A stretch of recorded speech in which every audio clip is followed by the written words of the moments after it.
Tonton video ini sampai selesai agar Anda tidak gagal paham.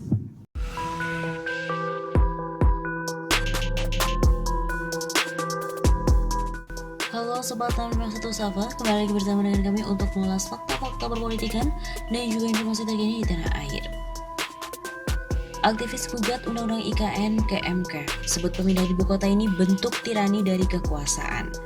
Suara lantang mantan Ketua Umum PP Muhammadiyah Din Syamsuddin menggegar singgung soal aset negara di Jakarta. Pasalnya ibu kota negara Jakarta yang sudah ditetapkan pindah di Kalimantan Timur itu bernama Nusantara. Menurut Din Syamsuddin tidak ada urgensi dalam pemindahan ibu kota negara ke Penajam Pasar Utara, Kalimantan Timur. Segera kita gugat Undang-Undang Ibu Kota Negara itu ke Mahkamah Konstitusi, kata Din pada hari Kamis 20 Januari. Menurutnya di masa COVID-19 di mana negara lebih berkewajiban memenuhi kebutuhan dasar, yakni kesehatan dan ekonomi rakyatnya daripada memindahkan ibu kota negara baru. Dengan lilitan utang yang terus menggunung, keputusan memindahkan ibu kota adalah kebijakan yang tidak bijak. Din Syamsuddin juga sangat menyesalkan jika demi keputusan memindahkan ibu kota hingga menjual aset negara di Jakarta. Lebih dari itu, deklarator Koalisi Aksi Menyelamatkan Indonesia atau KAMI itu juga mengkhawatirkan kondisi lingkungan hidup yang terancam rusak demi keuntungan kaum oligarki. Pemindahan ibu kota negara adalah bentuk tirani kekuasaan yang harus ditolak. Begitu ucap Din Syamsuddin. Mantan Ketua PP Muhammadiyah, Profesor Din Syamsuddin akan melakukan langkah nyata dalam menolak pemindahan ibu kota, yakni dengan mengajukan gugatan Undang-Undang Ibu Kota Negara ke Mahkamah Konstitusi. Din Syamsuddin menilai pemindahan IKN di masa pandemi tidak memiliki urgensi apapun. Merespon upaya hukum yang dilakukan Din Syamsuddin direspon oleh pengamat hukum Universitas Al-Azhar Indonesia, Suparji Ahmad.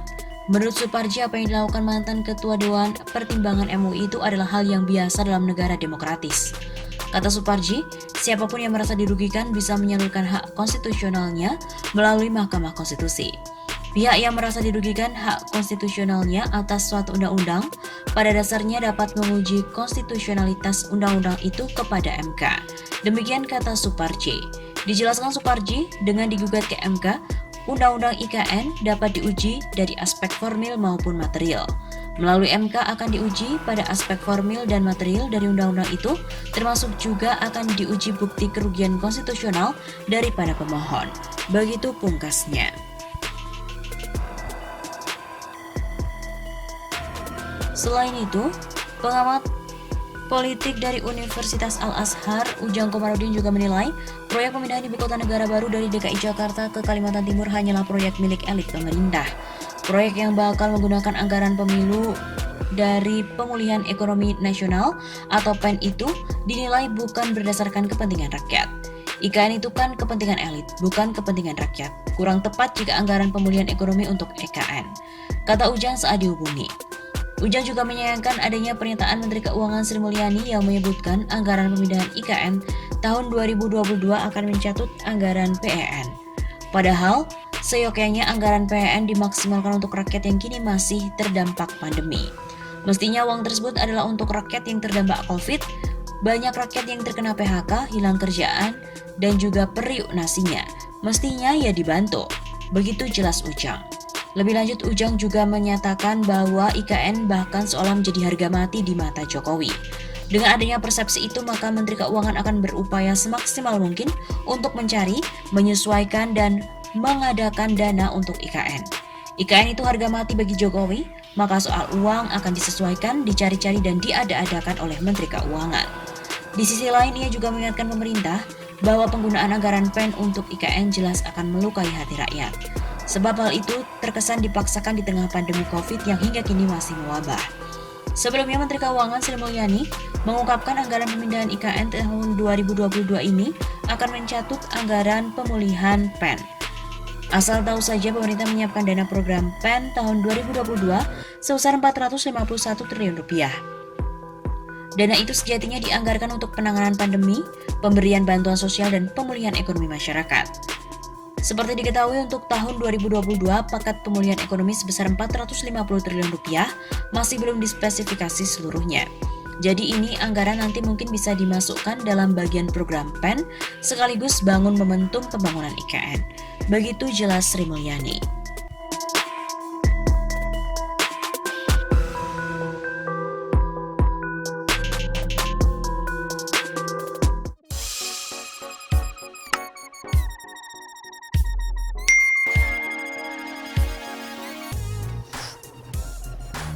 Pemerintah semakin serius untuk memindahkan ibu kota negara ke Kalimantan Timur.